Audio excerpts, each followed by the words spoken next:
Hey, this incredible episode of the Juan Epstein podcast is brought to you by our friends at Bevel. Thanks, Bevel. GetBevel.com. Use the code JuanEp. Change the way you shave and support the Juan Epstein podcast. Cipher, how do you like the surprise I just hit you with? I'm very surprised and very pleased. So our guest today is the one and only Tracy Cloherty. Yeah. This is like... I ran into her the other day at a party in L.A. Oh, look at you guys. Yeah. And I started chatting her up. Swashbuckling in L.A. Yeah. I know that's not the right word, but fuck it. And we were just chatting, and I was talking about how important she was, and I was gassing her and being honest and being like, introducing her to my brother. I was like, my brother walks over, I'm like, guess who this is? And he's like, I don't know. I'm like, Tracy Cloherty. And he's like, no way. And then I was like, we should have her come to Juan Epstein. Yeah. I wonder why we haven't. We've brought you up many times. I mean, because think about how many gaps we have. We have Miss Info's never done Juan Epstein. Right. Like, we have a lot of gaps. Right. Angie. But Angie hasn't done Juan Epstein. Now, but would you say that, I mean, is Tracy Cloherty as important to the Hot 97 story historically as anyone? I mean, after Flex and Angie? I mean, No, I think in the same level. Same level, right? Yeah. Those are the three. Wow. Even Flex and Tracy. Really? Angie still came a little after. I guess in the story, yeah, it's the trifecta. So, Tracy, where are you from? I'm a Brooklyn girl. Born and raised in Brooklyn. Never left New York. Whereabouts in Brooklyn? I grew up in Sheepshead Bay. Nice. And but I've lived in Manhattan now for more years than I care to mention. What is the name Cloherty? Irish? It's Irish. Okay. And were you a hip-hop head growing up? Or I guess it wasn't like the early origins of hip-hop? So interestingly, I'm a rock chick. I make no bones about it. Everyone has always known I'm like an alternative rock chick. I did like hip-hop. My brother used to listen. I had two younger brothers. And they used to listen to Mr. Magic and Marley Marl on BLS. And so I was a hip-hop head growing up, and I really liked it.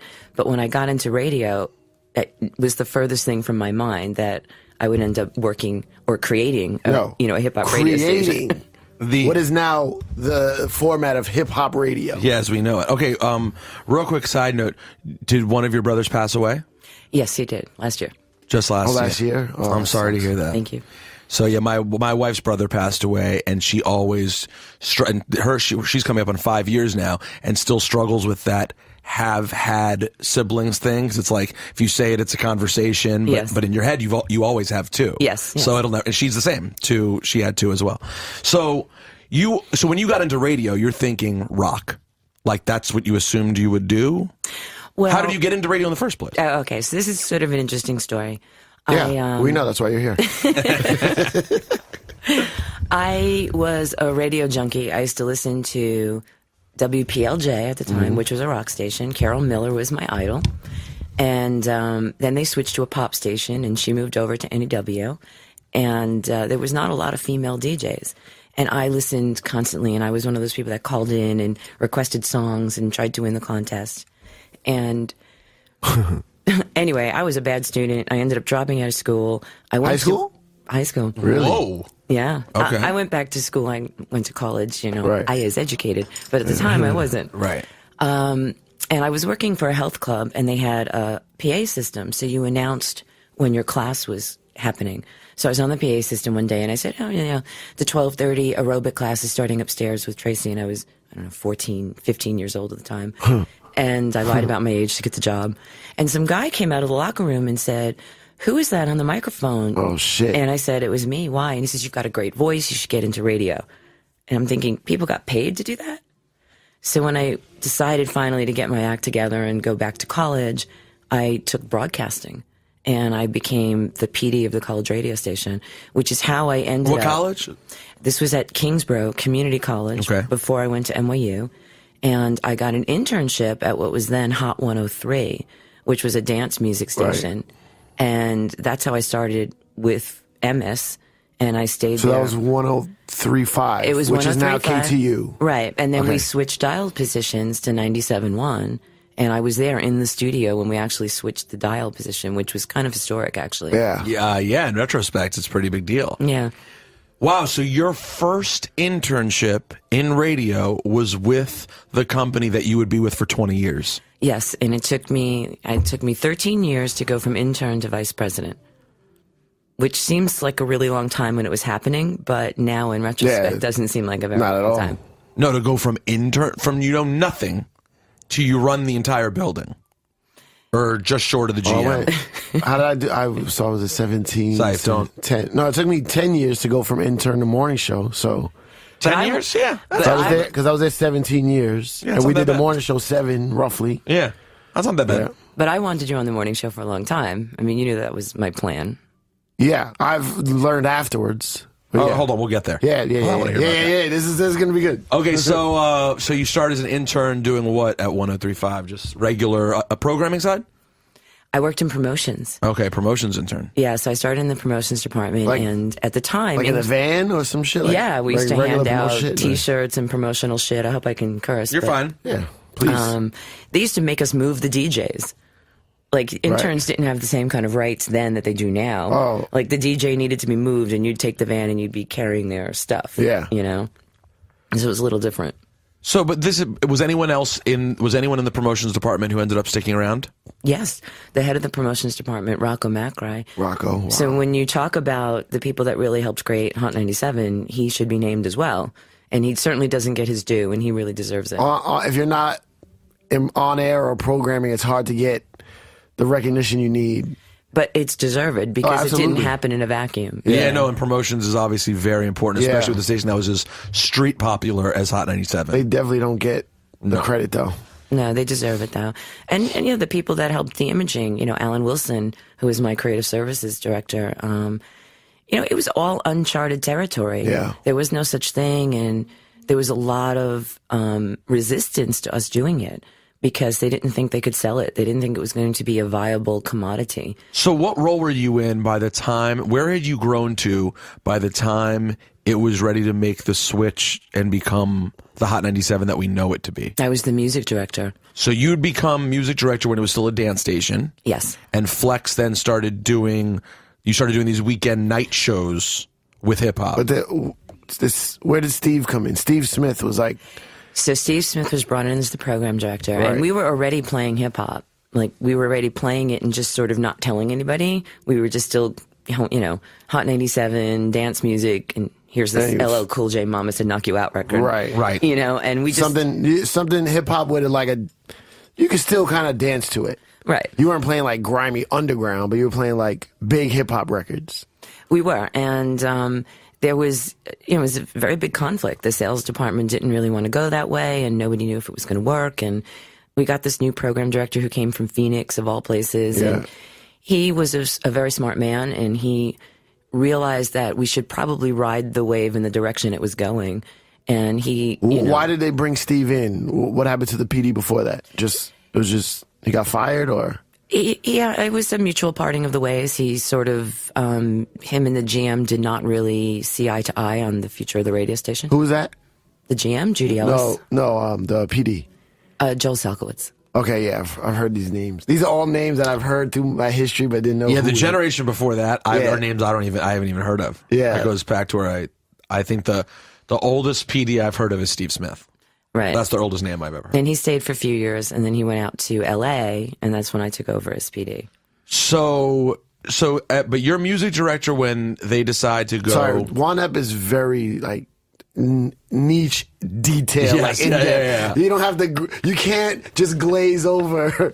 Yeah, like, we want to know, like, the shit. So you're MD. So you're MD, and they decide they're going to go all hip-hop. Mm-hmm. At this point... Is KMEL doing all hip hop? No.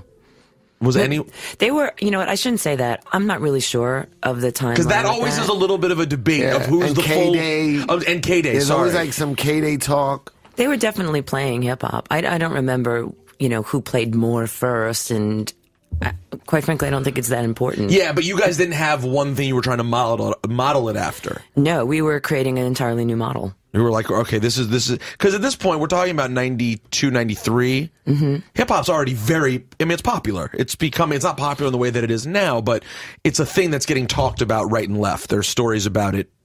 It's not as popular as you would think. It didn't feel that way in the radio world. No, it didn't feel that way. And certainly you could see the signs, and it was selling, and you could see people were buying the records, and it was definitely in the streets, but it was not mainstream. And you didn't hear people using hip hop slang like you do now. Yeah, right. That was just like news reporters. Yeah, exactly. Like it's everywhere now. When I think about what we ended up creating, I realized we didn't just create a radio station. We created a whole culture that influenced a bigger culture. Right. Yeah. So, do you what happened when you guys made the switch to full? When Flex was there, though. Yeah, Flex was already there. Flex was already doing weekends. So we found Flex through a guy named Vito Bruno, who was a club promoter, and he was promoting this club called Home Base, which was a hip hop club. So one night, me and Vito and Steve Smith, who looked like Sammy Hagar, was like the whitest guy in the world, go to this hip hop club, and there's Flex up in the DJ booth. He's very shy. Yeah. And he said, yes, he'd do it, but he didn't want to talk on the radio. He just wanted to Now, mix. of course, you can't shut him Right. the fuck up. Well, that's your fault. You did that. Exactly. But what you liked the way he was playing in the club? Like, why Flex? Like, there was 1,000 DJs. Or there.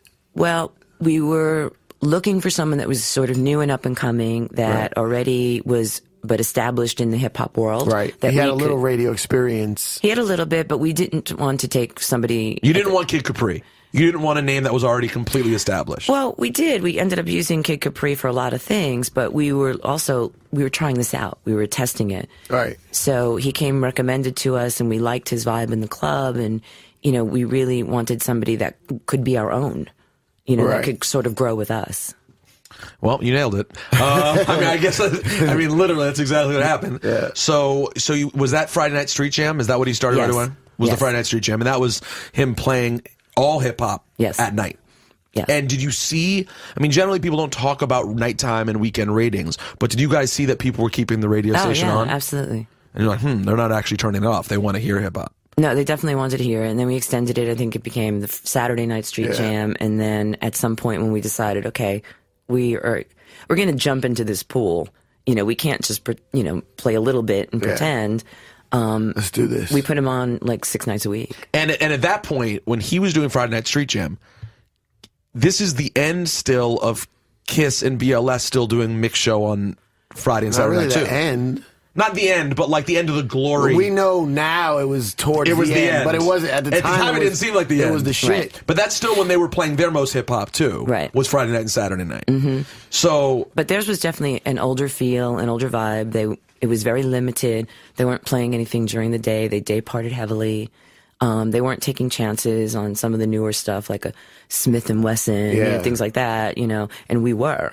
see, it's so funny to even think about it. Because relatively back then, all the old school guys were still pretty young, right? Like Rakim was still young. They were all relatively young. But there was a difference between who had become sort of the established hip hop acts and who was this 90s thing. Yeah. Mm-hmm. Because the 90s is different. Now we know because everyone throws parties and they're 90s parties. Right. And frankly, to be honest, the cool throwback stuff is usually 90s now. The 80s is almost left out into its own separate category exactly. for, you know what I'm saying? That you hear little, like the party when I saw you the other day, D Nice was great. And it was a Shout out to D Nice. shout out to D Nice. And it was James Lopez's party from, he works for Will Packer, the movie company. So it was called Culture Creators. It was it was a Black Hollywood party. Well, no, it's not. Culture Creators was created by Joy Brown from Atlantic Records. And That's a party that already exists. Yes, That they brought over there. Yeah, she started it. She and a couple of other people, and I don't mean to leave anybody out. I just don't know. Don't worry, I left them completely out. So you're doing better than I was. They had a party in New York about a couple of months ago that was really off the chain, and I missed it.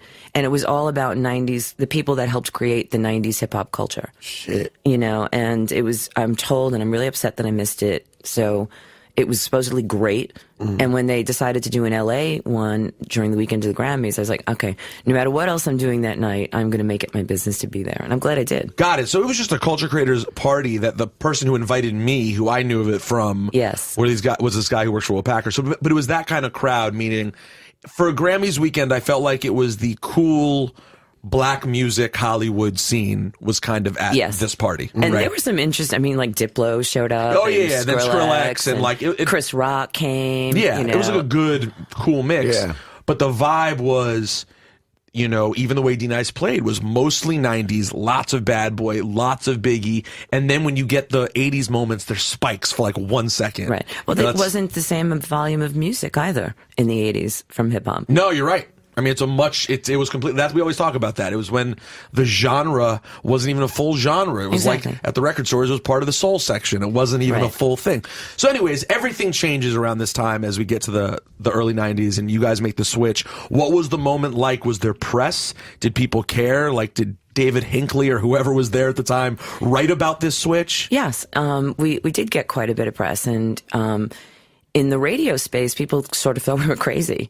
They just didn't think it was going to last. They didn't think that it was going to be a viable product, as I said earlier, or a sellable product. Yeah. And even if we got ratings, we still struggled with sales until people realized that, okay, this demographic has disposable income, and they are going to be, you're going to want them. You're going to want them to buy your products. A fight that we're still fighting today. You are still fighting it today, but it was really, really tough in the beginning. I imagine back then it must have been really hard. So you had to convince sponsors like, hey, we're not going to be playing the dance songs that you may know. And I'm sure some of them liked that. And you're like, no, we're going to be playing all hip hop now. Were there people who just dropped out off the rip? There were. I'm not an expert in sales. It wasn't my, area. So I can't remember specifically. But yeah, we definitely had a changeover in sponsors. And we got a lot more direct business and instead of agency business for a while. And then that changed too. So who else were the initial people besides Flex? Who else did you reach out to? I mean, the original voice of the station was KRS, right? He did a lot of voice work for us and he did a Sunday night show. And we cherry picked a lot of people and we had them do specialty shows. We had Mr. Magic, Marley Marl at one point. Then Marley and Pete did a show together. Of course, Future Flavors. Future legendary, Flavors. Yes. And then we had... Wait, Future Flavors was KRS One first? It was. Oh, it was? Yeah, yes. that was his show. Yes, and then we had Stretch and Bobbito, and we had we had oh my God, Spinderella was on Ladies' Night for a while, and Evil D had a show. Evil D had a show. Monday Love Evil nights. D. Yeah, he's the best. And then we decided we had to do something about the morning show. We needed a morning show that was going to. Was there what was mornings at the time? Did you still have the morning show from the dance station? For a minute, we had some crossover where our first. Where's Baltazar? He was the Night Shock. Okay. Our first summer jam, which was at Love Baltazar stories. our first summer jam, which was at the Meadowlands Arena at the time. I remember having our midday person, Deborah Rath, who was this tall, blonde California woman. And she was wearing a cutoff Hot 97 t-shirt. There we go. She was trying to wear cutoff shorts and Timbs. And I remember my boss turning to me and said, "What have we done to Deborah Rath? This woman does smooth jazz now." Oh, she does? Yeah, okay. We were trying to sort of fit like a square peg in a round hole. And it was at that point when we realized we needed people that actually lived the lifestyle and enjoyed the music. How was that summer jam?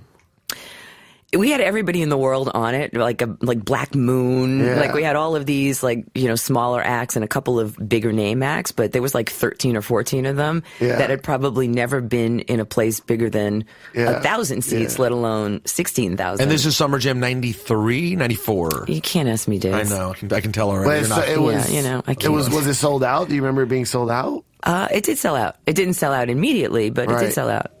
I can't believe a summer jam back then, it's rough.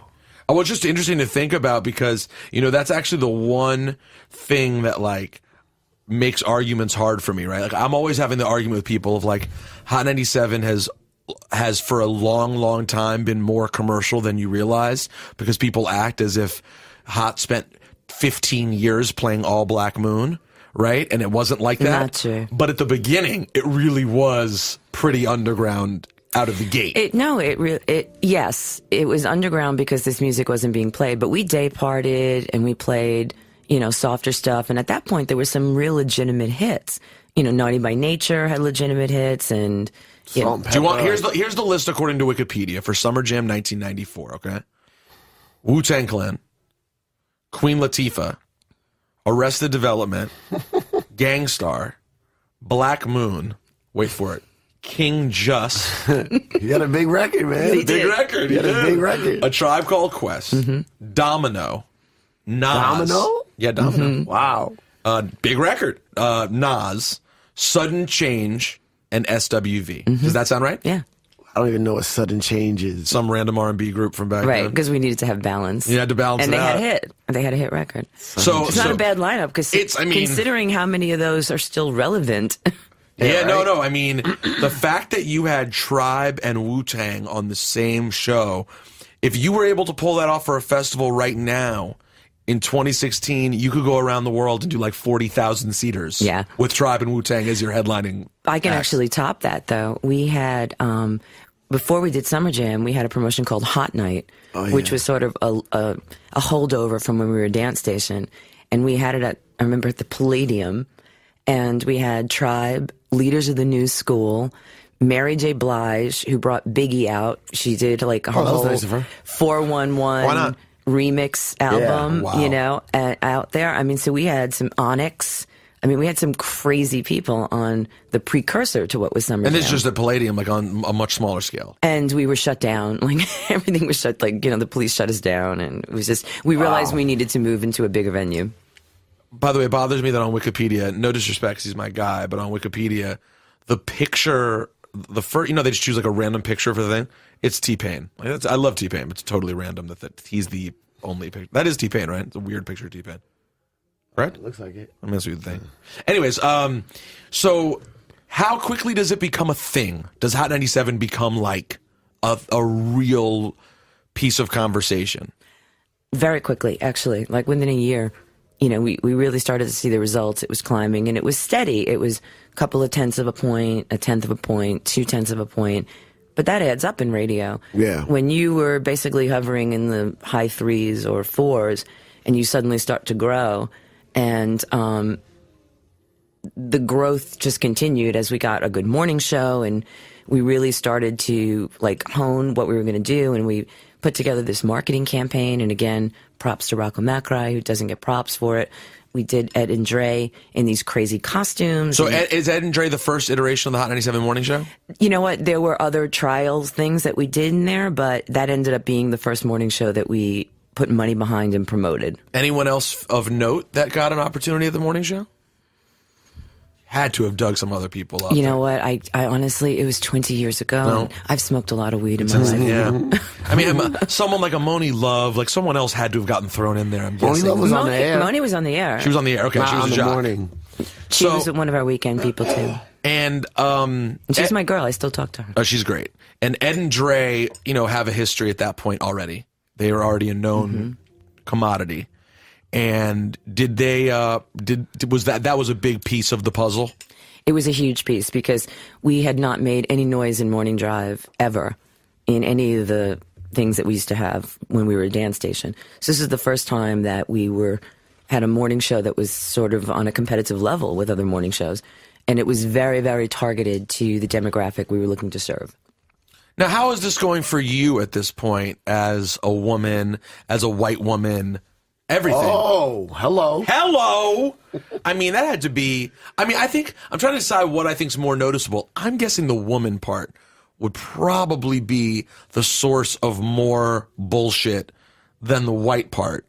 But I'm sure there's a variety of everything. But hip hop was not progressive in 1994. No. I don't think were people really you being, and you were known, in my prepping for this interview by talking with Ebro, and I was talking to Shawnee Culture this morning, who he credits you for, you're the first person who gave him a job, and he's been at the station ever since. And you've made your nickname. It still is. Ice Queen 212 is still your Instagram. I didn't make that my nickname. Star gave me that nickname. Oh, Star gave you that nickname. Yes, and we'll get to that. And we'll get to Star. Yeah, You exactly. know? We'll get to Star for sure. But but did you take? She ruled with an iron fist. Is what you're trying to exactly. say. Okay? Did you take? She ruled with an iron fist. Ciph, do you agree? Yes. I didn't have a choice. I mean, there was no other way to keep order. And as you point out, I was this woman, a white woman thrown into, not thrown into, I stepped into it knowingly, and I helped bring that. I mean, I'm one of the people that was the champion of making a hip hop station.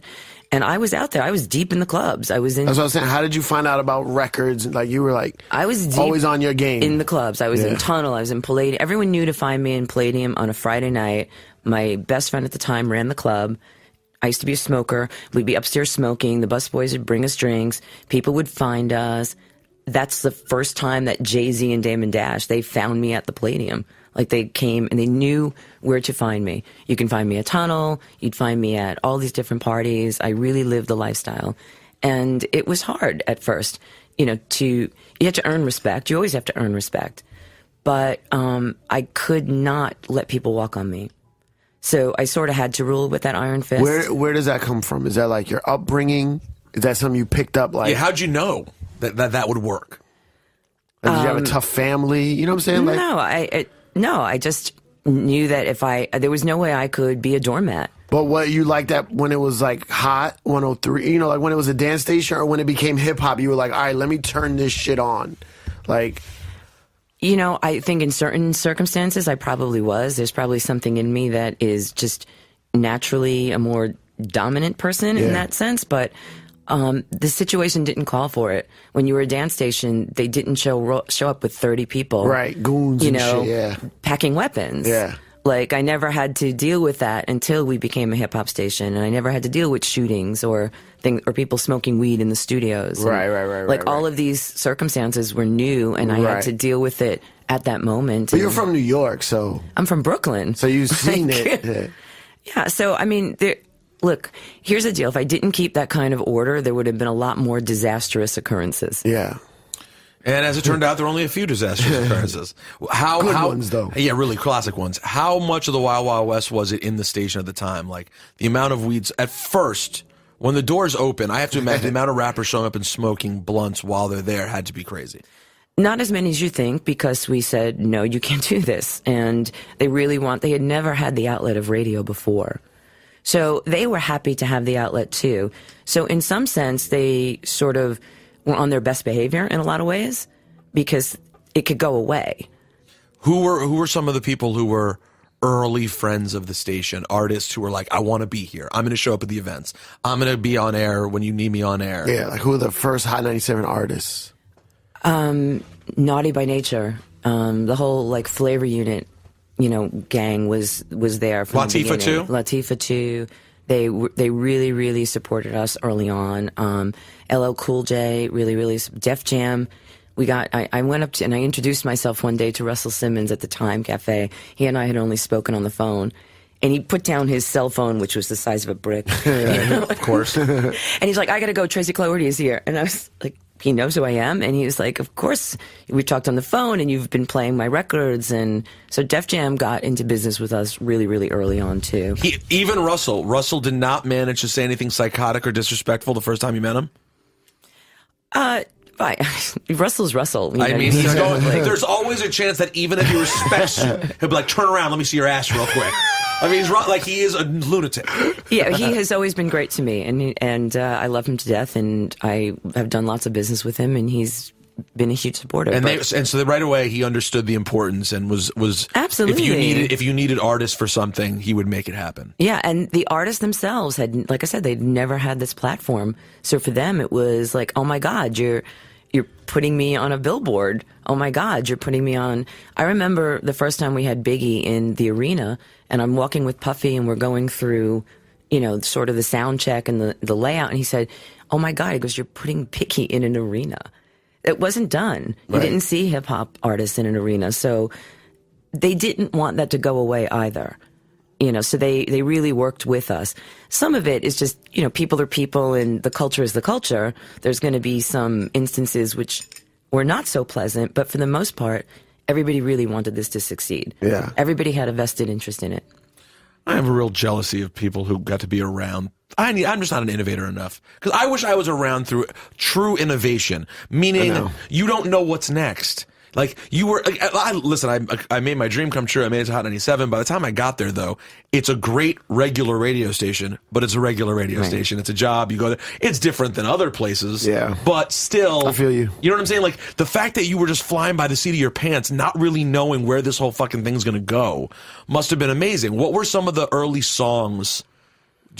Are there particular songs that when you hear it, you're like, wow. Yeah, like that helped put jolts your mind back to that moment. Yeah, where you're like, that was one of the breadwinners for this station and helped put us on the map. You know, Black Sheep. When I hear Black Sheep, when I hear Diggable Planets, you know, which was just one of those, like, whoa. I mentioned Naughty by Nature, OPP, LL Cool J, Around the Way Girl. And then I met the Wu-Tang Clan, and that sort of was a whole nother, you know, situation with them. And then they were just so amazing. And did Flex take to that record first? Did Protect Your Neck start as a Flex thing?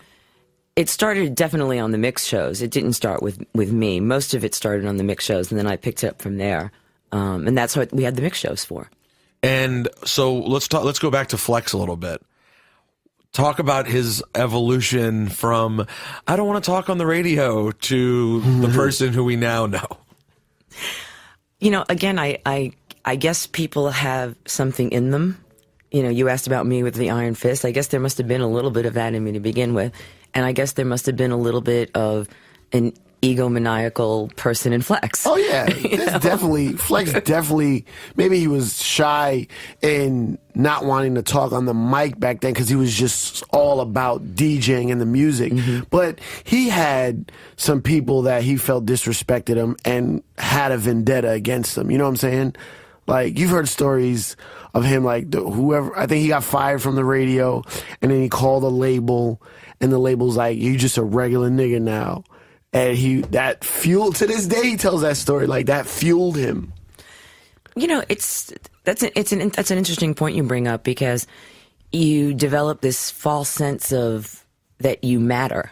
Yeah. And you only matter insofar as what you do for other people. Right. In this world. Yeah, 100%. And that's just the way it is. And unfortunately, the sooner you learn that lesson, the less painful it is. Yeah. It's harder to learn it later on. Have you relearned that lesson, Ciph? I just have it now. What do you mean? Now. What do you mean? Like, it hit me hard once, and then that's just my life code now. What, that like, no one gives a fuck. Like, who are you? When you're not able to do for them. Yeah, for somebody. Like, how many like, what percentage of industry people that you heard from on the regular have I'm cool with industry people. Your friends? Cool, yeah. That's what I'm saying. When I left Hot, I already knew that was going to happen. I'm not playing their record, so why would they want to talk to me? And then there's some that are like cool people that are actually a friend. Like, we made friendships as we went along, but like nobody I wouldn't like invite to my daughter's baby shower. You know what I'm saying? Like, there's a couple. Right. There are a few that are real, genuine people that will stay your friends no matter what, because they've been your friends. But that's life, though. Like, yes. And you meet some of them at work. And our work was not just at the radio station. Our work was in the industry. Right. See, that's a really good point. The work never stopped. You know, the work was the parties and the events. And did you like the partying part? It was a big part of it became my entire social life for a long time. And you had to be getting, like, you were getting fucking felt. You were a powerful person. Yeah, at what point everybody was kissing your ass? You know, it's overwhelming. And I was a very cautious person because of that, because I knew all along, like, a lot of these people were not really my friends. Yeah. And they needed me for whatever they needed me for. And, you know, intellectually I knew that. But, you know, I'm human too. You know, you can't, you're like, whoa. But I never. Free drinks are free drinks. But it's fantastic, no matter who you are. I never, you know, I really tried to not take advantage of that kind of a situation, and I didn't want to owe anybody anything. Right. That was like a big thing with me, that I didn't want to owe anybody. Well, that's a lesson that Ciph taught me about, like, also having to be careful about who you owe something to. Yes. Like, even if someone seems like a nice person who you might want to do a favor for, if I get the impression that maybe down the road you're not the most squeaky clean person, then I don't want to do a favor for you. Because once you do a favor for someone, it's a relationship you may not want to have. Right. I did listen, people don't realize it, but I did a lot of favors for a lot of artists. Of course. And I did it because those artists had supported Hot 97, really, really to the nth degree. And what do you consider a favor like that? Is it maybe pushing for a record that you didn't actually think was that great, but you gave them the benefit of the doubt? Yeah, that's happened many times. And one of the things, and as I said, I share the credit for Hot 97 with a bunch of people because it was definitely a collective. But one of the things that I'm not going to share credit for, because it's totally me, is I have incredible ears and I can usually tell what's going to be a hit. Yeah. And I'm good at finding talent and developing talent. So if I knew something wasn't going to be a hit and I still gave it the benefit of the doubt because the artists themselves had a wealth of material or they were really supportive of us, I wasn't usually wrong.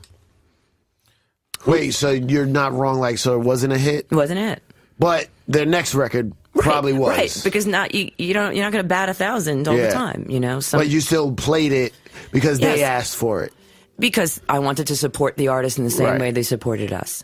Oh, wait, hold on one second, Cipha Sounds. Hold on, Tracy Cloherty. Let's take a quick break to shout out our friends at Bevel. GetBevel.com. How does your razor do for you? How does your face feel? Do you have coarse hair? Are you getting razor bumps? Are you feeling disgusting? Well, that means you're not using Bevel, okay? Bevel is designed for listeners of Juan Epstein. Yes, specifically. They go deep into a dungeon and they create a razor meant for the Juan Ep listener. If you need a razor that makes your skin feel amazing and luxurious and not chafed and in pain and red, well, then I suggest you use Bevel. And don't you want to support the Juan Epstein podcast? These guys are the reason I'm able to convince Ciph to do this podcast every week. Am I right, Ciph?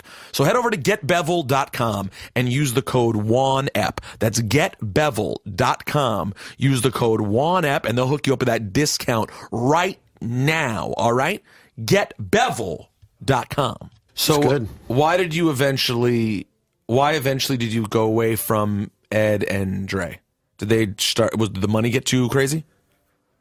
I remember hearing this. I know, I got a good story. Well, because I have heard a story about their money. I know we used to go on these great adventure company outings, right? No, that was Maya. They were only programming outings. Yeah, you're right. Because I'm a roller coaster fan. Oh, me too. I love roller coasters. All right. So we went to this. I was still fairly new, but I was invited, and Ed was there. And Ed told me, he's like, "Yeah, you got to do shit like this because my contract's about to be up. I'm about to hit him over the head." And then, and that was the end. Yeah. He tried to hit him over the head. I guess. But didn't he? I thought he got 7 figures at some point. I think this was the next round. Oh, after that. Yeah. So at some point they got a lot of money. They got paid in a way that people in our shoes now don't get paid. Well, yes, they got paid for, they were worth it. They're definitely worth it. They were worth it at the time, and no one wants to pay that kind of money, especially on a radio station that's struggling to convince advertisers that even though at this point we were the #1 station in New York, still fighting advertisers. Still fighting. Hold on, and by the way, that means #1, 18 to 34. And overall #1. Overall #1. Killing it. I had 43 #1 books consecutively during my tenure. Consecutively. And it's interesting. And by the way, I'd like to point out that within 2 months of me leaving, it dropped to #2. Really? Yes. That was what? 2 months of what? Within 2 months of her leaving. Oh. By the way, it's very interesting to point it out, too, because, a lot of stations without a, quote, competition, a competitor will do very well. But the amazing thing about Hot at that time was it wasn't an issue of no competitor. We had competitors. You created the format. So, you decided to jump out the window and compete with everyone. Exactly. And then won. And then eventually, now 6 years later, being able to keep the numbers maybe is a little different than the numbers at first because now you're able to coast on something that you've created. Right. But you earned that for yourself, right? And then everything changes when competition comes along, but we can get to that story when it comes. So they were necessary to spend the money, even though you're #1 overall, you're killing it, so you got to spend the money on them. But the second you spend the money, and this is always a lesson I've gotten from Flex and Ebro about asking for too much money, is that the second you get too much money, everything changes. And you have a tendency to expectations change, and now what you deliver is inherently different. And so was them getting big money the beginning of the end? I don't really know how to answer that question. It was a combination of things that, all good things come to an end. Things run their course. Sometimes things need to evolve. And the station evolved. The station was evolving throughout all of this. I mean, at one point, we were trying to do an East Coast, West Coast thing. And then we realized, okay, this is not going to fly here. It's just too local. We have to do this. And then we decided mixtapes became a big thing. So some of the mixers that we used to have on that used to have those names from when we first started, maybe they weren't as relevant, and maybe we needed a K-Slay, and maybe we needed a DJ Clue. And the ratings were not sort of equaling the amount of money that we were putting out for the morning show at some point. And we coasted with that for as long as we could, but that was the only day part that there was left for growth. Got it. We were number one already in Afternoon Drive. We were number one nights. And this is Angie already? This is number one with Angie? Yes, at this point Angie was on. Who was Afternoons before Angie? Wendy Williams. Oh, of course. She was relevant. She had a good run. I forgot about that. So yes. Wendy was Afternoons to start and out. Angie was nights. Okay, and Angie was nights. So Wendy was And Flex was weekends. Flex was late nights. Flex was late nights. And got Angie it. was his board op. And that's how Angie got to be a DJ, because she was talking on the air. Got it, with Flex. But even before that, Wendy, we bought Kiss FM. So we combined the two radio stations into one company, and Wendy was on Kiss. She had worked for Hot 97 years before. Right. And then when we acquired Kiss, it made more sense to put her on an Afternoon Drive. Wait, she worked for Hot 97? She worked for Hot 103. Oh, she did? Yes, she was an overnight DJ. Holy shit. And then she was at 98.7, and then we bought Kiss. She left the market and she went to another city, and then when she came back, she was working at Kiss. And was I guess how poppin' was Wendy as an afternoon? Poppin'. She was amazing. Poppin'. She was an amazing air personality. Yeah. Because I was not there. I was there when she was there, but I was nobody. But I love Angie, and that's what I remember. But now thinking about it, because we're talking about it, Wendy before that was popping, yo. So when Wendy left, why did Wendy leave? Did she just get offered more money to go to BLS or wherever she went? No, she had a non-compete. She couldn't even work in the marketplace for a while. So how did it end? It ended badly. Okay. That's not a shocking. You never heard this story? I forget. The fight with Angie and Wendy? That was the end? That was the beginning of it, because at some point, she had made so many enemies of so many artists that it was affecting us doing business overall in the radio station. And we also couldn't keep her safe, which is, I don't think, something she ever appreciated, was that, we really had a safety issue. Like, people were threatening her and Right, stuff. so not only is it bad for business, because as much as we want to be edgy, we can't have every artist hate us. We need artists. You need the artist. And number two, right, we have to physically care about your well-being. And everybody else's that were at the station. And then, there was this constant conflict with the other DJs. And we really didn't know how we were going to resolve the issue. So we sort of, after that fight in the studio. Do you remember the fight well? Yes, of course. Were you there for it? Yes. You physically saw it? It was by the bathroom, It was by the water cooler, I thought, by the bathroom. I mean, it's not far from the studio, but yeah, it went down, son. I'm not going to get into the details of that. I don't know what the statute of limitations are on that. I'll tell you what I heard, because I have no horse. Well, I do have a horse in this race, but I don't know the other horse. Not to call her a horse, but anyways.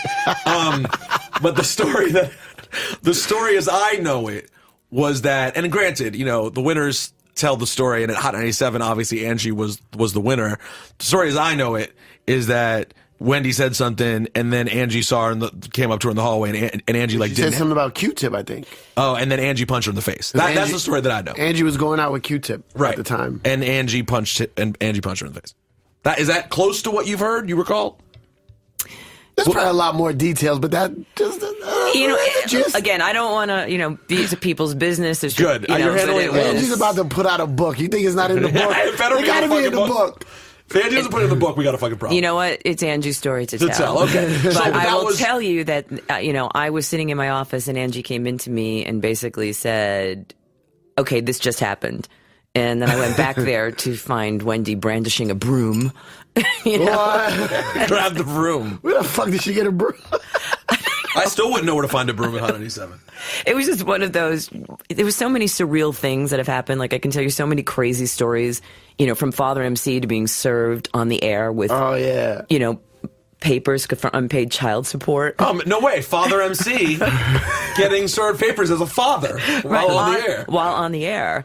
Aaron Hall being served on our float in the African American Day Parade. So basically, Hot 97 was just used as a catalyst for people to get served their papers. Well, because people knew where they would be. Right. Noriega got arrested in the dressing room at Summer Jam. There's a lot of things like that. So there's so many stories. The Angie Wendy thing is just one of them. So that was basically it. It was like, this has reached a head. We got to move on. No, we just didn't know how to handle the situation at that point. So to buy us some time, we just said, okay, well, we're going to take Wendy off the air. And we suspended her indefinitely. I wouldn't even use the word suspend. We took her off the air and we were still paying her while we figured out what to do next. I mean, this was uncharted territory. We didn't really know how to handle it. She then took matters into her own hand and she sued us. Oh, yeah. She sued us to be allowed out of her contract. So she was never fired, and there's a very good chance we would have worked something out and moved into a different day part, figured something out, but we never got the chance. So that was that. And then she sued us, and eventually, she left. She left the marketplace, and then she came back later on on BLS or BLS. Yeah, BLS was next. And did you maintain a relationship with her? Yeah, we're on speaking terms. So you're cool enough. I try to be cool with everybody if possible. Some of them are not cool with me, but that's on them.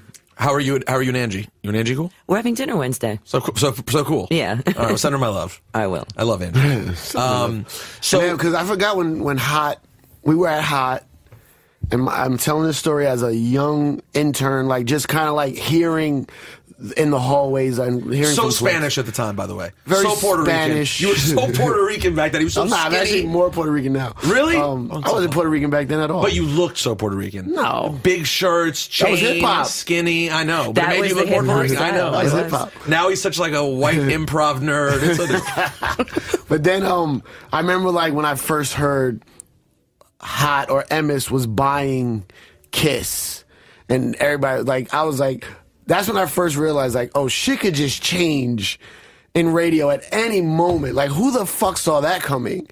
And then Red, who's Flex's mentor, had his final show. Flex basically like played whack shit all night to let Red get his final show. And Flex was listening to Red Alert on his final show crying. And it was like... But we moved him onto Hot. No, I know. At the time, but at the time, He went to a bigger platform. End of 98.7 Kiss FM Red Alert show, which Flex probably started Flex along with Chuck Chillout. And then he beat him to the death. Right. He beat him savagely. To death. And then the last show, he just laid down and let him just go out gloriously. And then he came to... I remember the first time Red was on the air. It was Wendy and Red Alert. I heard this on the air. Red was trying to talk to Wendy through the studio mic, but it went on the air. He goes, "This shit is crazy. I'm trying to figure this shit out. I don't know which buttons is which." I've never heard that before. I just remembered it. She's like, "How you doing, Red?" He's like, "This shit is crazy. Trying to figure this shit out." I've never heard that before. That's me. I actually have another Red Alert story, and then we'll get back to your original point of why the morning show had to change. Yes, we'll bring them back. Right. Look at you. Keeping shit on point. It's like she knows how to do radio. Yeah, like I do, actually. So, we acquired Kiss FM, and at some point we acquired CD 101, which was the smooth jazz station. And these people wore pantyhose and pearls to work. So we all ended up down in 395 Hudson Street. And there was a clash of the culture, to say the least, because you've got this hip hop side and then you've got these people wearing suits and pantyhose and pearls. So one day the receptionist is on the PA system and she says, "Red alert to the front desk, red alert to the front desk." And 3 people from CD 101 grabbed their bags and went running out, thinking that we were having like a fire drill or an alarm or something. No! Because they didn't know who Red Alert was. That's incredible. They just thought it was a Red Alert. And the station was going down. The guy knew this hip hop place would burn to the ground. Exactly. Oh my God. All right, so how do you end up transitioning over to Star and Buck Wild? Wait, was Star right after Ed and Dre? No, we tried a few different things. We tried Ed alone with Steph Lover for a while. Right, I remember that. Okay, yeah. We tried out a couple of different things, and The Lover Show, Ed and Steph? Yeah, it was called something like that. it was No Relation, Just Creation. Ed Lover and Steph Lover in the morning. Something with lovers. No Relation, Just Creation. Wow, okay. It was funny. Flex fought for Steph Lover to come over, and then you know the did. crazy shit that happened with them. Wow, really? Yeah, he fought for her. I remember he was like, "Yo, this is girl in DC. She be rapping on the air. She's dope." So that's so interesting. Okay, so she tried a few different things. None of them stuck. We tried a few different things, and so we should get to the Star story because it's so. Yeah, and you have a job to do. I know. Okay. And I have to actually get to work at some point. So my point about the morning show was it was the only day part where there was room for growth, really. We were never going to grow as much as we wanted to in middays because we weren't office friendly. Right. So the only place People didn't want to hear Buck 'em down at the office? Now, at this point, the station's very commercialized, and hip-hop is now becoming commercial. Right. And I'll be there. You know, there's Method Man and Mary, and there's like lots of stuff. But we weren't day partying. Like, everything was playing all throughout the day, you know, mornings, afternoons, evenings, Didn't nights. matter.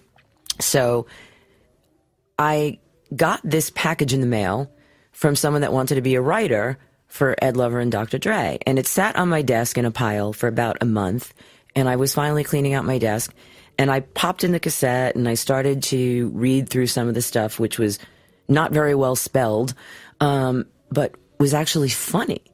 There was some stuff that was really, really funny, and it was from Star. So I called him. You know, he had called me first, and I said, submit your material to me. So I took it was a cold call. I took the call. He submitted the material. It sat there. And then when I finally read through it, I thought, some of this stuff is really, really funny. So I brought him in to write for Ed Lover and to come up with bits. And Ed didn't really like doing other people's stuff. He sort of was more into his own stuff. And they had different senses of humor. Definitely. Yes, Like very. in different viewpoints. So it didn't really work, but I felt like Star was valuable in and of himself. So we gave him and his Buck and But Star had the column in the Source that was called Buck Wild. There was no real Buck Wild. He was Buck Wild. Right. And then so they had and to the Source thing, where you just talk shit. He talked a lot of shit, and then we gave him this Sunday night show. Oh yeah. At like 1 a.m. on a Sunday night, just to see how they'd sound on the air, and it was hilarious. I mean, some of the stuff they came up with was just so funny that God, if you heard it now, we'd probably be like, this could never. it could never fly. Never today. fly anymore. It could never fly today. I mean, most of his show couldn't fly anymore, but particularly back then, I'm sure the 1 a.m. must have been crazy. It was genius. I think he was brilliant. Yeah, totally. And the stuff that they came up with, they were talking about, you know, the exchange rate of food stamps to Lucy's, and they talked about it like it was the Wall Street Journal. They called it the Amsterdam Avenue Journal, and they had like this whole financial thing about, you know, how much money you'd get for selling your food stamps and how much was a Lucy and stuff. All of it was just brilliant, and they really were satirical, and I don't even think they realized it. Now, did Ed know at this point? Me and Cipha used to always make the joke when we see someone get the late night show or like the real early morning that this person might be coming for your slot, or he didn't think about it? Well, I don't think Ed was there. I think at this point, and I'm not. Oh, it was okay. Got it. So I think at this point, like his contract had ended. He left. We left on very good terms. He had another job lined up, and I think he went to Philly at the time. And he go to L.A.? I went to L.A. You're absolutely right. So he went to L.A. Power 106. And it was the Beat. The Beat. He left MS, yes. right? He left MS. Right, but Steve Smith went over to L.A. and recruited Ed Steve again. Smith did went, it again. Right, that worked before. I'll do it again. Right. Why not? So it didn't work. But anyway, so he left on very good terms. It wasn't like we had a bad breakup or anything else. And shout out to Ed Lover. I think he's great, and he's always going to be my guy. So we had been trying out just different people in the morning show. So there was nobody that was really in that slot to feel like, oh my God, like someone's going to get this. They knew somebody was going to get it. So we put Star on from 5 to 6 in the morning. to get him used to early mornings and to see what he could do. And then we gave him the morning show, which is a big deal to go from 1 hour, once a week providing content and to with no 4 radio hours a name day. whatsoever. No radio name whatsoever. And I remember us being at Judy Ellis's house at 6 a.m, all of us listening to that first show, waiting and with our, waiting and being like, okay, is this really going to work? Is this really going to work? And it was rough. Like, it was a build. It didn't happen overnight. It was a build, but he started to make a name for himself, and we started to go up a 10th. Then we were flat. Then we went up a 10th, then another 10th, then another 10th, to the point where he is the only DJ to ever have beaten Howard Stern in New York City. In a book, right? It was in one book, quarter. It was 1 quarter, but it's still... That's fine. It's on my watch. And I hired him. Exactly. And I remember, Howard congratulated me, and really? And we got to number one. How did he called you? He just said something on the air. Oh, really? Mm-hmm. Shit. Gave credit where it was due. He just said shout out to the PD over at Hot 97 and what they're doing. By the way, I have recently decided, though, and I'm a big Howard admirer as a Ciph, that I believe, because it's interesting you say that he did that, Howard's still on some shit, yo. Even all these years later, as accomplished as he is, he plays dumb about people in radio sometimes to the point that I'm like, get the fuck out of here, bro. What do you mean? Someone brought up Mike Francesa the other day, and Howard straight up was just like, what does he do? Is he popular? And I'm like, bro, they write about him in the Daily News every other day. And when Flex came up somewhat recently and he played the whole Flex rant, he talks about him like he has literally no clue who he is. And I'm like, in one sense, I used to think, well, of course he doesn't. And then I was like, nah, man, he's still just a petty radio guy like all of us. And he still keeps people down a peg by acting like he has no clue. I don't know that he did. I mean, he mentioned me another time on the air because my picture was in the paper, and he was just... And I had met him a couple of times. He was like, who's this woman PD? He said, how come our PD doesn't look like this? And I called to say thank you, and they put me on the air. No way! Which was I'm in my office, and I'm on the air with Howard Stern, which was just not expected, which is kind of weird. So the star thing became crazy. It was one of those things, you just never knew what the fuck this guy was going to say, what he was going to play. Well, he would play random rock music and stuff, too. And it drove me crazy. We fought. Would that be the hardest thing for you? We fought like cats and dogs. But he respected me, and he treated me with more respect than anybody else. And you mean more respect than he treated anyone else? Yes. I wouldn't say respect is the number one word I associate with Star. No, but so if I put my foot down about something, he would usually acquiesce. It would be a fight. Right. And a good morning host should be, though. You should fight for what you believe is, especially when you're making that much of an impact, you have to fight for it. But there also had to be balance. We also still had responsibilities, and we still had to deal with the fact that people's safety and, this was volatile. I mean, people had already gotten killed and shot and stuff. This wasn't just a regular show.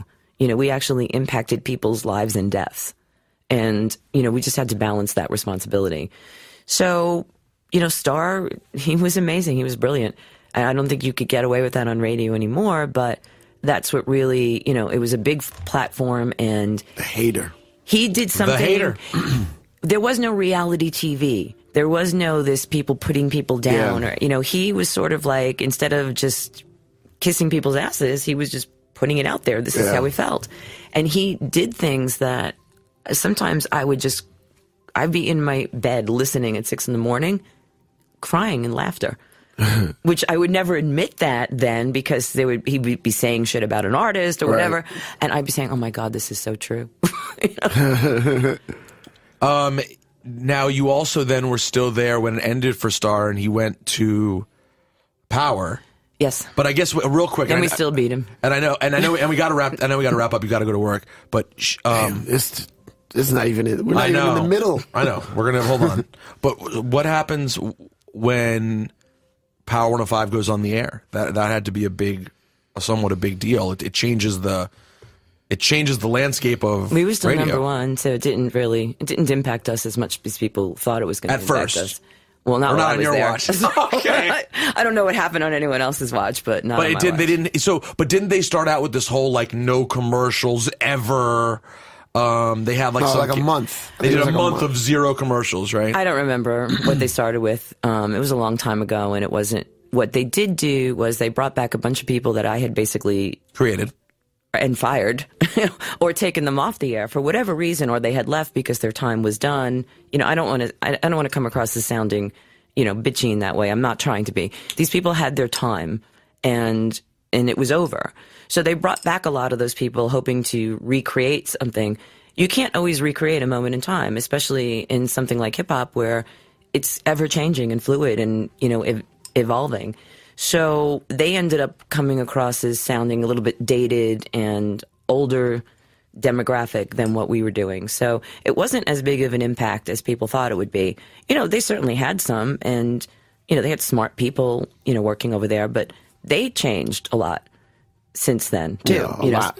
Since their first incarnation. Like that first year, it was sort of like, dirt off my shoulders. Right. I'm sure it was. But then you were still there when Star and Envy got into it, right? When Star and Envy got it, or was that already after you left? It was I thought it was 05. I thought it was you were probably still there. When did you leave? She left in 06, 10 years ago. Damn, 10 years. Fuck. Maybe, no, I don't think I was there, actually. I was not there. No, that was an Ebro thing. That was an Ebro thing? No, okay. Back up, where the timeline is off here. I was definitely there when Star left because then I put Joe Button on the morning show. Exactly, and right. Envy. So we talked about this, how I, wanted Joe Button and Envy, and that was, I thought they would have been a viable morning show, and they actually did do very well, but Joe couldn't commit to the schedule. If Joe wanted to do radio instead of being a rapper, it would have worked. 100%. It would have worked, and he's very personable, and he's funny as AF. I don't know what I can say on You can say it all. Funny as fuck. He really is. And it worked. There was chemistry, and we were just starting to build it and direct it and give it substance. And, a morning show really needs to have someone that knows how to put it together as well as someone that's funny and creative. That's why Star and I did work together, because I understood the structure that needed to work in, and he was able to supply the content. So I think if we had helped develop that morning show, it would have been a really good one. But I remember distinctly being backstage at Summer Jam, and, Joe was in some beef with some rapper. I can't even remember who it was. And they got into like a verbal clash, and he just decided that he didn't want to do it anymore. Oh, because of the relationship problems it was causing, because he had to talk about people. Yeah, I think that was one of the things. And also the lifestyle. It's really, And also, if you come after Star, you think that's the way to do it. You got to go at people. And then you try doing it, and you're like, oh, now I have to go out in the world still. Yeah. It's different. Radio hosts don't always go out in the world. Sometimes they talk their shit and they go home. Right. And then we had Sway in the morning, and Sway is great. But again, the same thing, to try to follow Star, And Sway is so nice to follow Star. Like, Sway's so nice a person. Yeah. He's almost too nice a person to possibly jump in after Star. No, it was really too hard for him to do that. He just couldn't. He's a great personality, a great radio personality, but people were used to a certain type of morning show, and he was not going to be the same kind of morning show. Okay, we have to let's run through a couple of the other controversies or exciting moments. Were you involved in the Michael Jackson plan for Summer Jam? How aware were you? Yes, I was involved in the Michael Jackson plan in and of that. Jay said to us, "This is what I'd like to do." You said Michael Jackson? Yes, he told us that he'd like to bring out Michael Jackson. Obviously, we had no objection to that. I mean, it was a huge moment, and he pulled it off. He was the one that put it all together, because one of the reasons why Jay is so successful as an artist and an entrepreneur is that he always tries to top himself. And he had done Summer Jam for us several times at that point, and he wanted each one to be a moment. So he made that happen. Did you know Jay would be a megastar? I didn't. When I bought Reasonable Doubt the week. Excuse me? Sorry, I know. I'm sorry. It's so embarrassing. I bought Reasonable Doubt, right when it came out, when no one, at least in the DC area, no one gave a shit. I was just a random underground rapper who I liked. I did not think I'm looking at the future greatest of all time. Did you, or at what point did it transition? You're like, oh, this guy's really, really going to be a big, big deal. Well, I always thought he had a lot of talent, which is why we were there for him when he was on Payday Records. I mean, what was it? In My Lifetime? In My Lifetime. It was the first song we played. And I told you, him and Damon Dash came up to me in the Palladium. And then they came to my office to play me music on a cassette. I knew he would be a big star, not only because he was talented, but because he was smart. And because he was never, when he went into the joint venture with Def Jam, he was very smart and business savvy, as well as being extremely talented. And the music just kept getting bigger and better, and he wasn't afraid to take some risks, like collaborating with Linkin Park and things like that were just not done at this point. And I did. And also I remember one time we had him in our ad campaign, and he was so nondescript in the ad campaign. He was just in a Hot 97 t-shirt and jeans, and we looked Timberlands. We looked at the photos, and he didn't have like the presence of a Buster, like from a visual standpoint, or the Fugees or whatever we did. And I remember calling him up and saying, we really want to reshoot this. Can you bring the white suit and hat that you wore? And I forgot what the video was. And he did. He was one of the few artists that he was like, you're right. I don't want to be on these billboards if I'm not going to make an impact. Yeah. And he did, and he came and he reshot, and, you know, he understood the value of the marketing. And not a lot of artists did. Cipha, are there any other major events pop in your mind that we haven't mentioned at all? I mean, there's many. Too many. You were gone for, whatchamacallit, Tsunami Song. Well, no, I was still a consultant for the Tsunami Song, actually. I had just left, and the last piece of advice I gave to the program director at the time was, don't mess with the Asian community. And why was that on the top of the list? Because, you know, did something happen before that? Yes. Oh, okay. It was you don't just think that up out of nowhere. No. Yo, by the way, don't mess with the Asian community. You know what? So, like, everyone, like, you could hate on a lot of people. You can be an equal opportunity. Like, that was Star's thing. But there was one community of people that would coalesce, and that they didn't find it funny. So I said to him, you know, listen, pretty much everybody's fair game in jest. I said, but try not to mess with the Asian, you know, culture. And then they did. And it was just like, you got to be kidding me. Like, I specifically warned you about this. Now, did you know when it happened or not till it blew up? Because like, some people weren't even aware. Like, the first day it kind of like slips away, and throw away bad radio bit. And then it was a couple days later, right, that it started like really. Well, they called me and they for advice, like, of what to do. And I mean, I gave them the best advice I could, and they took some of it, and, you know, it was what it was. It had to play itself out.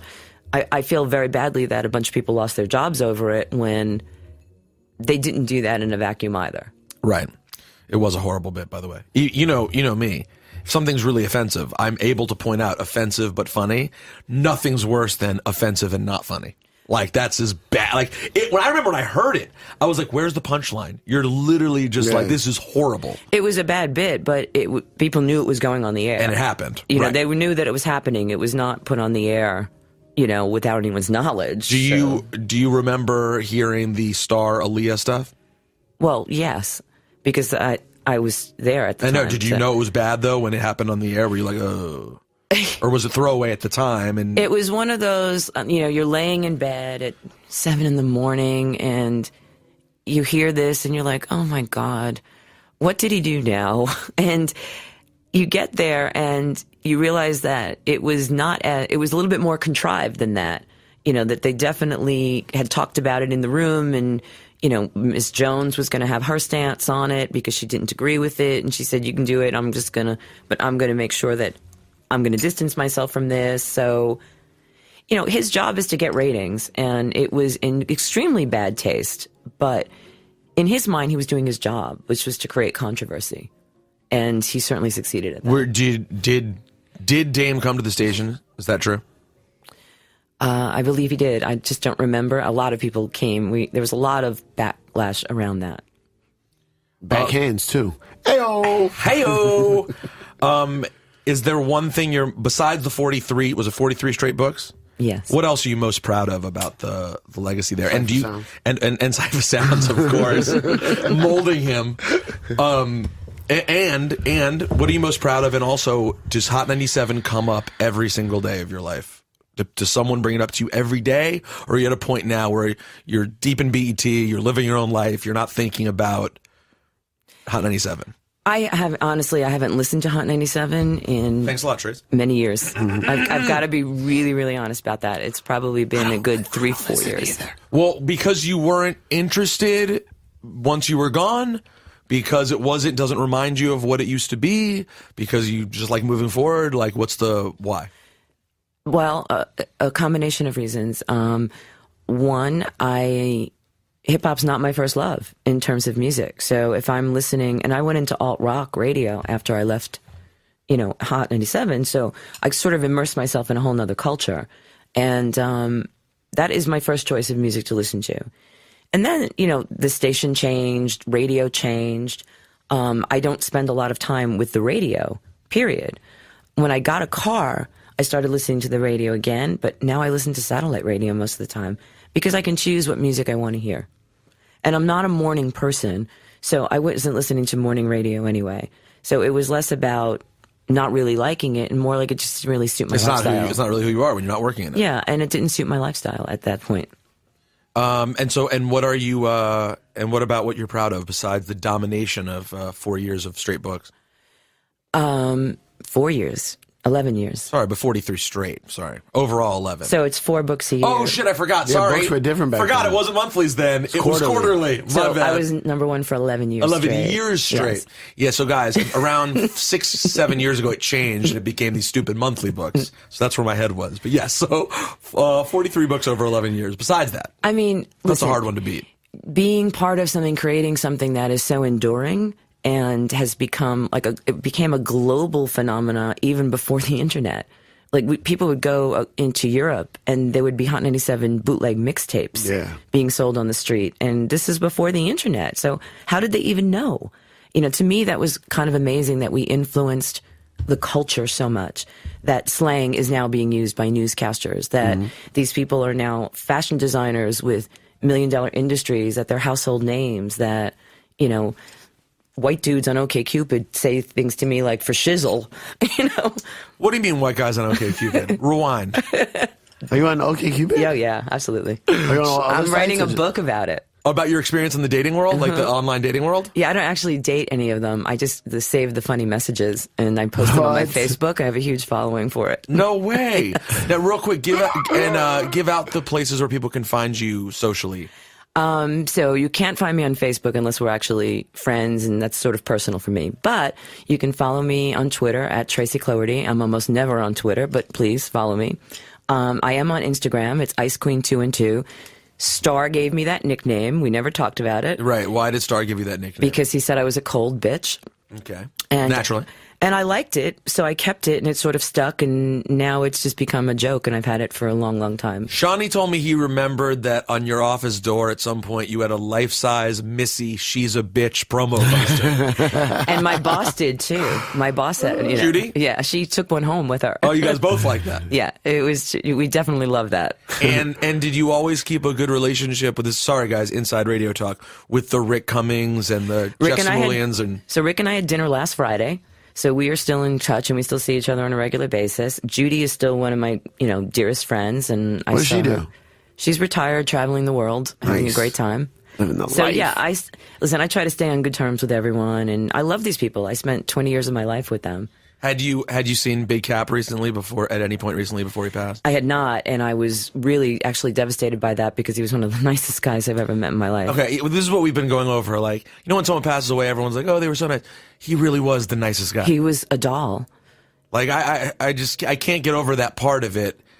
A lot of the old school guys who I'd meet had like kind of mixed feelings on me, I could tell. And when I meet them, I could tell that they were like, oh, what's your deal?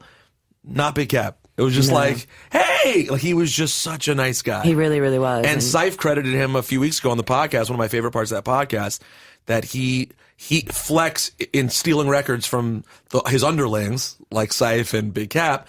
The two of the biggest records that Flex took from him were Get At Me Dog and Ain't No, which are like, two of the most important records of that time. And Ain't No is the record that Jay-Z came to play for me in my office. It didn't have Foxy Brown on it. It was just a cassette with... And you're like, oh, it's the EPMD song with you rapping on it. I wouldn't have thought anything of that song. I just want to be... No, I knew from the minute I heard it that it was going to be a smash. I'm so stupid. You don't... I know. You have to have I'm not ears. a club guy. I didn't have the club ear. That's why. I don't have a club ear. I didn't finish my social. Okay, so let me see. Ice Queen 212 is my Instagram. There you go. Ice Queen Tracy is my Snapchat, and I'm a huge Snapchatter. And we better get a picture of us for Snapchat. Yeah, of course. We're going to snap it. We're going to... I never do snap. Ciph won't... I don't know what it is about... Snap that he doesn't understand or like, but he's just not having. You know, I didn't when I first downloaded it like 2 years ago. I didn't really get into it, and it's only been like in the last few months that I've started really playing with it, and it's just a lot of fun. And what can I say? I'm down for fun. I'm essentially a 16-year-old girl. I just refuse to grow up. Good. And by the way, I told Ciph I think he'd love Snapchat because I hate his Instagram. I want it only to be Snap. His Instagram should only be Snapchat. Because Snapchat, the beauty of it is, Ciph doesn't give a shit about pictures enough to really be like, I'm going to go take a great picture. Mm-hmm. That's what it's for. That's what people these days use Instagram for, though. Oh. So your Instagram will just be like, he'll throw some picture up, and I'll look at it, and I'm like, Ciph, this picture has like 12 likes, and it's way too low a percentage of likes, because it doesn't give a shit about the picture. Snapchat, I do that too. Snapchat is great for shitty pictures. Right. But funny moments. He doesn't care. He already checked out. He didn't give a shit. Yeah, I don't care. He doesn't even give a shit about what I'm saying. And as a comedian, I think that you would like it because you can be funny in really short bursts. And some of the stuff that my people put up shows really amazing creativity. Yeah, and if you love what you do on it, save it, post it other places. I do that all the time. But if it's a throwaway joke that was kind of shit, and in the moment it was funny, it goes away. So Are we talking about Tracy Cloherty or Snapchat? Both. Come on, guys. Well, she really likes Snapchat, apparently. I just added you. Well, Tracy, obviously we could have done 11 more hours with you, but we're honored that we got to talk to you at all. I'm flattered that you asked me to be a guest. Thank you so much. Yeah, we didn't even touch on anything you've done for me. And what does she most do for you? Say it while she's here. No, I'm just saying, like, there would be no Cipha Sounds without Tracy Cloherty. And thanks a lot, Tracy. We still have a future. We should do a podcast. I told you I want to do a podcast. No. I mean, thanks a lot for giving me Ciph. I thought you were saying because I didn't do anything for you yet. No. You did. You created Hot 97, which created my dreams. Wait, did you ever try to get a job with her? No, before by the time I started calling, it was John Dimmick. Right. So like when I first started nagging Hot 97. Really? Tracy was just folklore already for me. Yeah, it was John Dimmick already. But interesting, he didn't know this. When I was at K-Rock, I wanted to talk to him about working at K-Rock. Really? Yeah, she told me she called Ebro. Mm-hmm. No, really? she told me she called Ebro, and Ebro tried to act coy and was like, "No." Like, no, and I understood, and I don't mean to. I understood he was just becoming the PD. He had just found this great morning show, and he's not looking to share. Yeah. Selfish piece of shit. And he was like, can we get settled? Can we see? Like he sort of, and I understood that, and I was only there for a year anyway. It only took 9 years for me to get a job outside of Hot 97, but eventually I settled it. But why she believed in you early on? You tell me. I still believe in him. Yo, she gave me my every shot. Flex brought me in, but after that, Flex is not the boss. You know what I'm saying? Tracy's the boss. He thinks he's the boss. Right. No, he definitely thinks he's the boss. But Tracy gave me, when Scribble left, she let me fill in the overnight slot that he used to have, like a Saturday mix show. She used to let me fill in. She's the one that said, when you mix, you say some funny things. You should be a jock. And I was like, what the? I don't want to be a jock. And she made me do air checks and then shit on the air check. That's what you're supposed to do. And you got a job on air, didn't you? Absolutely. But at the time, I was like, why the fuck did she ask me to do this if she thinks I suck? But now I realize it's the fucking rigmarole you got to go through. But she said she believed in me. When I make it big one day, you're in my thank you speech. Oh, thank you. For the main speech? She's in there. Up there with God? God's not getting a shout out from Ciph. But Tracy, for real though, like as a grown man who now has a family and like a career, I want to thank you personally for every shot you ever gave me and believing in me and making me she even said like, I think you'd be good on the morning show. You need more experience. That's why she made me go to Sirius. And I was still in New York. I didn't have to leave town to get experience. So I still got to be like Angie's fill-in and all this shit that made me today. So he was Angie's fill-in. That was a big deal. To be the fill-in for Afternoon Drive. Angie used to be like, call me first. And be like, can you do tomorrow? I'm like, yeah. She's like, okay, I'm gonna call Tracy. But don't tell. Well, because she knew that if you couldn't do it, she might not be able to get the time off because Tracy wanted you to fill in. No, she was scared that she didn't want anyone else to do it. Oh, because she didn't want anyone else either. Yeah, so she would be like, all right, I'm gonna call Tracy now. Like, it was always little fucking schemes. But yeah, so for everything radio wise, and what made me, thank you so much, Tracy. You were very welcome. Thank you for being my friend, which is more important than all the rest of that. I think I drove you home in my brand new car, and I was like, yeah, you did this. You got me this Yukon. Which, You had that by Yukon the way, for a long time. I didn't even have a Yukon, so what was I doing wrong? Well, I know. Believe me, something about Hot 97 DJs are really good. The DJs at Hot, to this day, are incredible at stacking their money outside the club. The amount, the cars that mix shows DJs drive at Hot 97 is psychotic. No, listen, that was the only brand new car I ever got. It was a regular truck. Not like Envy, who drives around in fucking he's a lunatic. Porsches and shit. Yeah, he's a lunatic. Different story altogether. Thank you, Tracy. Thank you for having me. Tracy Cloherty. The great Tracy. The Ice Queen. Ice Queen. All right, bye, Juan Ep.